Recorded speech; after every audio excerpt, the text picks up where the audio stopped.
Montreal, my city. It's the 100th episode. It's riveting this Friday. It's a slew of celebrity guests. This guy is like the Inspector Gadget of broadcasting. He is the Charlemagne the God to my Joe Buttons. He is the Kevin Durant to my LeBron James. I can't even turn around but without seeing this guy all over social media, all over the media. Stay busy. He has gained national prominence. He's become the TI of urban culture in Quebec. They have come to him when there's issues in the Black community now. To tip and it's popping. Everything runs through Mr. Renzel Dashington. Mr. Montreal, as I call him now. We'd like to welcome you to our 100th episode. Me and Kay both voted for you to be on as one of our most memorable guests. Congratulations, guys. Montreal's best radio show. I'm not even, I haven't seen anyone as much as I've seen you because I love you. Well, they only invite you when you ruffle their feathers, when you call them out online, but we'll get into all that. But Kay wanted to say some things to you, and then we'll get into all the juice of the madness. Yeah, one of the reasons why, when we were trying to look for who to invite for this show, I mentioned your name is because I feel like you've positioned yourself as one of the most influential person in Montreal, if not in Quebec. And like a lot of people look up to you. A lot of people look forward to your lives, at night. I know I do. I know a lot of people watch them, and there's a lot of conversation following your lives based on what you said. And now you do engage with a lot of other actors of media in Quebec. So I think it's really important to keep that conversation going. So it was really interesting for us to have you. And you're pretty funny. I mean, that's what you do. It's my first job. I was at dinner. I'll tell you a joke. I was telling Kay this on the podcast. I had dinner with my brother and his new girlfriend. I haven't seen my brother all year because of the pandemic. So we're sitting down, and his girlfriend's white and my girlfriend's Portuguese. So we're sitting down, we're having dinner. And so I'm like, okay, so how do you guys meet? They're like, yeah, we went to the ethnic show and we went to see Renzel. Renzel is so funny. That's so how like, they met? Your name is coming up in like dinner meetings I'm in. Oh, I'm like, wow. wow. So we love Renzel. I said, well, I went as far as saying, well, I think we're friends. I've had him on my show a couple of times. He put me on the breakfast game at the casino. But every time he come on, I put you on. You stole my spot. Every time you come on, me and Kate always forget to plug. Every Sunday at 10 p.m., you do one of the most controversial IG live. It's called C'est quoi le bail. Shout out to all my Haitian community out there on the East End. It's crazy. Shout out Renzel and we gotta mention too, you are certified on IG. You got the blue check. So kudos to you. And Bad Boys Do Here was amazing. I'm only ashamed of this one thing, that I missed your one-man show. It's coming back. And then Cole locked us in. Don't worry about it. We had a chance to do 3 sold-out representations right in the little break we had there. And it went super well. As soon as this confinement thing is over, I guess we'll be doing more dates. My name been out there. Let's talk about that. Let's talk about that a little bit. So me and Kay, we've spoken about this a lot, and we both follow you, and I've been seeing this for a while. I'm like, Renzel's news isn't the same news that me and Kay's doing. Shit, I wish I had yours. But at the end, all of it is our news because we do a lot of the Anglophone news that's happening in Montreal, but there's a lot of funny stuff that be happening on the Francophone side that I want to bring my morning Detour listeners to. Journal de Montréal, La Presse, and now all of these hosts and broadcasts, they have Twitter, they got social media now. There's a lot of funny shit they be saying about Black people, about Anglophones. I woke up this morning, I went on your page, and I don't know who this guy is, Ghislain Pruneau. But basically, he's saying, why are you guys mad? Why are you guys mad at the word? What's the big deal about? I'm paraphrasing because he wrote in French. He goes, what's the big deal about the word? What about the N-word? You guys are pimping out all our runaway white girls. And in my head, I was like, are these guys really trying to justify them saying? Are they really trying to build reasons why they should say it? Let me open up here with you, Renzel. Why do you feel that white people in Quebec, and we're going to focus on Quebec alone, why do you feel that white people in Quebec, especially people that are primarily in positions of vocal power, broadcasters and such, why do you feel that they want to say the N-word so bad? Because me and Kate, we can't figure this out. I think to be super honest, they've been trying. It started with the University of Ottawa, right? This teacher that said in an English class the full N-E-D-D-E-R, I would think. The hard ER, right? So this whole debate, and I won't say debate because only white people are part of this debate, started because teachers in Quebec were saying, because she She lost her class and then she got it back. But then the university said to the students, if y'all want to study with someone else, you can go. And these French Canadian teachers started to say, well, if we can't say the word anymore, we can't teach any of the slavery related matters. And that's where the conversation started. If you guys want us to talk about you, but when we do, now y'all mad that we use this word. What's the problem? It's academia. That's where we go to learn. That's where we go to teach. What's this idea? Is the world so ahead on things that teachers don't have anything to learn to students about the N-word anymore? So Patrick Lagacé, who has a show on 98.5 FM in Montreal, was talking about this incident and decided to say the whole word. Okay, so it started in academia, and now there's a little asterisk that says, well, also in media. Right? So now, in French media, Francophone media. Yeah, so let's recount this, right? So a group of white people started to have a conversation amongst themselves, then started an issue because, let's be clear, it's mostly white people in the class, right? Yeah. White kids said to the white teacher, yeah, that's fucked up, we don't want that anymore. Okay? Then other white teachers said, no, we want the right to say the word in our classes. Now, this journalist, in trying to say what they said, decided to use the word because he feels he should get it. So I said on the internet, listen, because he went far. He didn't just say that. He also decided to create a hierarchy of fame for how a black person might feel about other people using the word, in saying, well, there was slavery. It's not like this thing's the end of the world type thing. So now I had many problems with this man. So it was 15 seconds. But this man was shaken to his core, and I sent a message. I sent him a message. I said, "Yo, come talk on the show." That's what I said. Come talk on the show. Yeah. And then he said, "Listen, can we talk? Can I call you?" So he called me. We talked for about half an hour, and in that half hour, it was two men because he's 48, I'm 43, and I was like, "Bro, what are we fighting for?" Really? Because I was like, when we're talking about the French word, because a lot of the argument in French is, and this is French, right? They're like, well, black people use it in music, which is false in the French language. Yeah. Black people do not use the N-word in the French language in any context. Yeah. The only people that ever use it is white people. Like in Creole, in Haitian Creole, we have a word that sounds like neg, N-E-G. But that word means man. Yeah. It only means man. Now it probably comes from there, and the people of Haiti are former slaves that have about 400 years of existence, right? But this is the word. But in French, we never use. So I was trying to explain to him.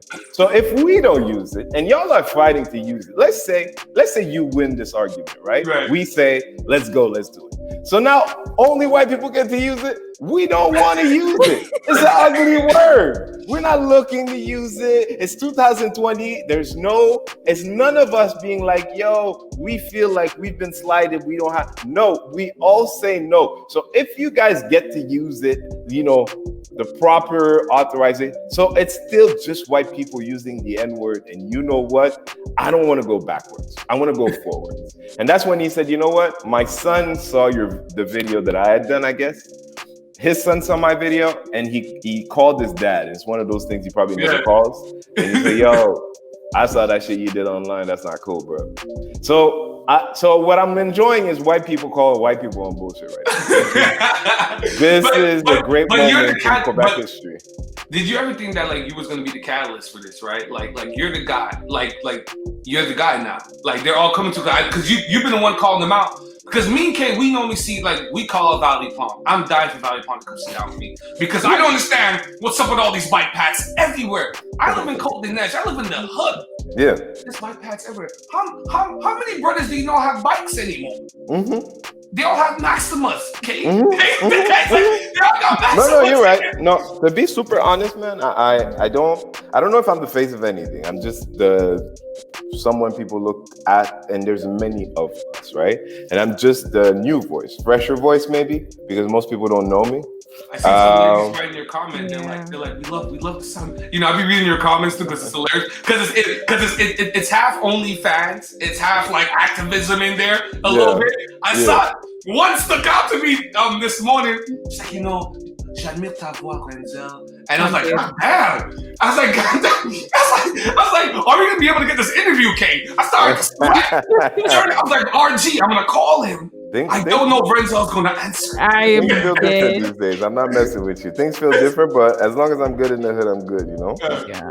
One thing I wanted to know, Ray, because I saw what you posted on your Instagram that this Ghislain Pruneau posted, and one thing I really wanted to talk about is that illusion, because he talked about how I guess black men go after young white women that somehow go leave home or something. And I really want to talk about that because how did we? He didn't say all that. He didn't say all that.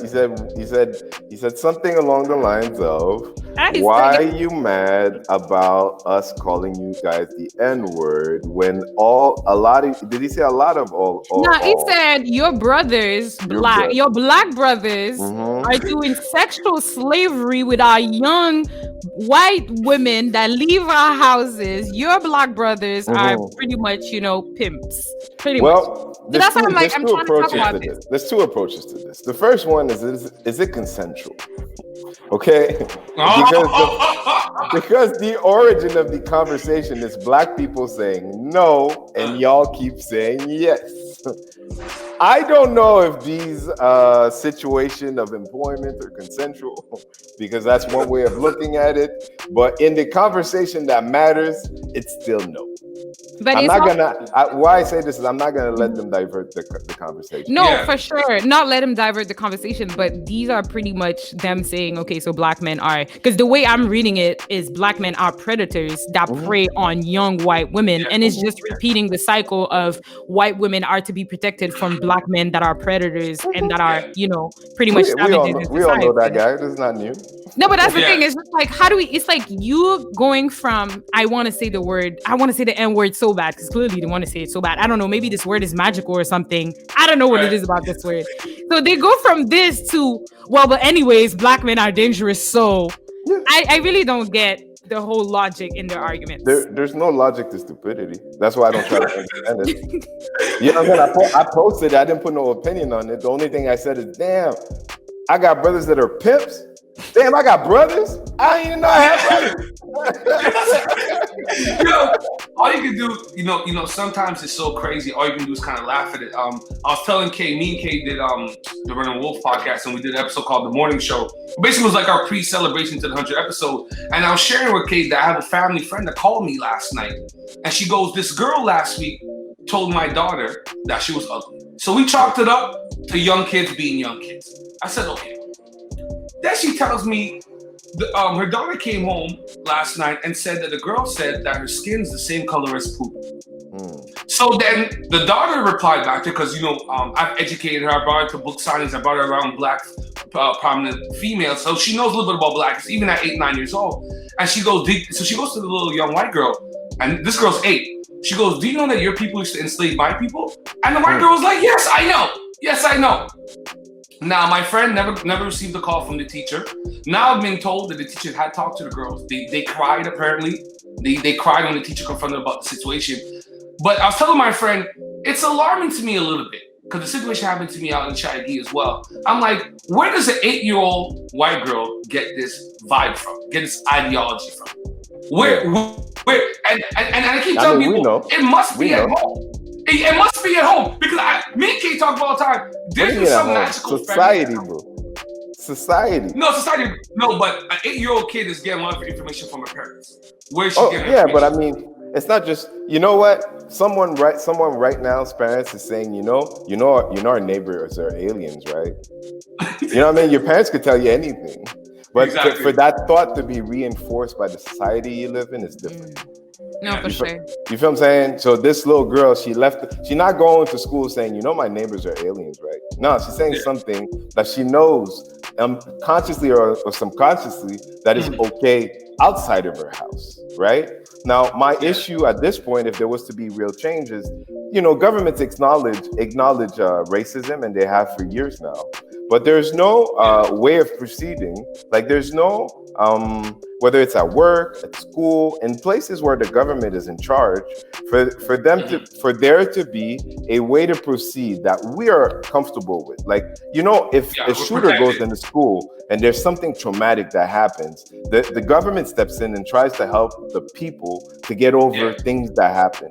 Children have traumatic experiences through racism every day in school, but at this point in 2020, there is no response. And part of it is our responsibility, not our fault, but responsibility to ask the people in power, or at least to suggest these things, or to make people conscious that if you can't say racism is a thing, it's horrible to hear that it's possible these children, no, they do go through this stuff. Like you don't screen for racists at school. So for sure, there are racist staff. So now that we know there's racist staff, if something was to happen, do you have a way to compose? Because these are children, or these are your employees, or people you consider. So I mean, as far as I'm concerned, I'm a comedian, so I want to think I look at things a little different. Right. Like I look at I try to look at things from a new angle, or at least try to make new light out of things. Right. So that's something I'm happy to bring to the table. But I'm not inventing anything. I'm a student, and every activist that ever existed before me, you feel me? So I educated myself, and then in my own way, I'm trying to do the same for the people that want to hear something new. Well, listen, man, that's all we can do as broadcasters is try to, share the right kind of energy, right kind of information. But switching energies a little bit. What's next for the comedy for you? You came out with the one-man show. Now, it felt like if we didn't have COVID or this pandemic, you would have probably gone on tour. I think you're good enough to have done a little North American. I know you got some connects in Europe. What would have been next for you after the one-man show, if you can check? I know some of you guys are secretive. Well, Bad Boys du Rire is also my baby. So me and the rest of the team of Bad Boy, we were all doing this at the same time. But in 2020, before COVID, the plan for us in Montreal was to open the Bad Boy Comedy Club, a place that would have its own address for us to be able to perform as often as we can, and also have different expectations, because when we rent rooms right now, we pay rent. So if we don't sell enough tickets, it's not worth it. It's not a good business to do it. But if we had our own room, we'd be able to amortize and make sure that maybe on Tuesday nights, like a young comic that's trying to develop his own style, his own idea, maybe his own public, could have a room that he could make a little money from. So, Montreal deserves to have its own space. It's kind of incredible that Just for Laughs doesn't even have a permanent space in town, right? And internationally, Bad Boys du Rire France is something we've been working on. Hopefully, we'll have something out before the end of the year. So, yeah. Okay. Listen, me and Kay would love to go. When you guys launch Bad Boys du Rire France and you guys do that first night in France, we'd love to fly down. We'd love to fly down and be a part of that experience. I'll make sure you guys know. You guys are always welcome. Listen, but Bad Boys du Rire France will be a platform for all the Montreal comedians that perform with us, so it'll be a home for them over there. But the idea is to replicate what we've been able to do here, which is an American culture of comedy, but in French. Because French comedy is its own culture, and it's a style and it's a genre, but we really are students of American stand-up comics. Montreal is this love story between New York and Paris, So we are... I love when you said that. I love when you said that. No, I love it. And, when you said that, it reminded me of the Jamel Comedy Club that exists currently in Paris, and that was the idea as well for a while. And we have different type of comedy, but I think it's good that what I like about Montreal comedy is I can relate. Like I can really relate 100%. Like I don't need to be following American politics or nothing. I can just relate, and I love that. Other thing that I love is the fact that you guys and you and your team are giving a platform to new up and coming people that want to develop their craft. Not a lot of people allow about, young people that don't necessarily know if the joke is going to hit to actually go and practice in front of a crowd. So I think it's beautiful. We've had over, the last time we counted, we had over 150 comedians of color from Montreal that performed on our stage. Nice. And you put them on. You get them. I mean, put them on is relative. A lot of them have been doing comedy before at different paces. Like every comedian's different, but a lot of them did start with us, like, or at least could see the vision of their craft being a career through our process. Yes, there's a lot of them. Oh, listen, man, beautiful things. You guys hear him all the time on our show. He comes at least once every 2 months. Mr. Renzel Dashington, he has a beautiful IG live, very controversial, every Sunday at 10 p.m. It's called C'est quoi le bail. What do you have on the slate this Sunday? Actually, so this is on Friday. So by Friday, we will have had our interview with Patrick Lagacé, and maybe Guy Lepage will come through. I don't know. I already told. I love. A lot of the Anglophones listening to the show don't know, like, you're literally bridging the gap between like English speaking and like the upper echelon of like top French media. Guy Lepage is a big deal. And like you're bridging that gap between it, because at the end of the day, we all live in this city. I know everybody wants to divide between language and between what area of the city they live in, but we're all Montrealers at the end of the day. I think you're doing a great job at kind of merging both sides of all kind of vibes. Bro, I'm just doing it from the heart. For me, I'm not You're doing God's work. Myself, Expect to get to the